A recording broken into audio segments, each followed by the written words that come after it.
क्रांती news, आवाज सर्वसामान्यांचा। शहापूर बुधवारी खर्डी स्टेशन आठवडा बाजारात उसळली गर्दी, खरेदी विक्रीला जोरदार प्रतिसाद। खर्डी स्टेशन येथे दर बुधवारी भरणारा पारंपरिक आठवडी बाजार सध्या जोरात सुरू असून बाजारपेठेत ग्रामस्थांची मोठी गर्दी पाहायला मिळत आहे। खर्डी गावासह परिसरातील विविध गावातून नागरिक मोठ्या संख्येने खरेदीसाठी बाजारात दाखल होत आहेत। बुधवारी सकाळपासूनच बाजारात खरेदी विक्रीला वेग आला होता।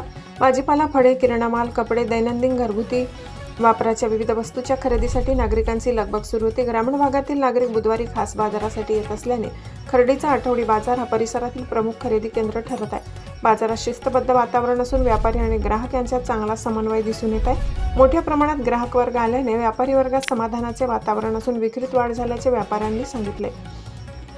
खर्डी स्टेशन आठवडा बाजारामुळे परिसरातील लहान व्यापारी, शेतकरी, हातगाडी व्यावसायिकांना मोठा फायदा होत असून ग्रामीण अर्थव्यवस्थेला चालना मिळत असल्याचे चित्र सध्या पाहायला मिळत आहे। महाराष्ट्र क्रांती न्यूजसाठी प्रतिनिधी समीक्षक, खर्डी, शहापूर। अशाच नवनवीन बातम्या पाहण्यासाठी आमच्या महाराष्ट्र क्रांती न्यूज या YouTube चॅनलला लाईक करा, सबस्क्राईब करा आणि बेल आयकॉनला प्रेस करा।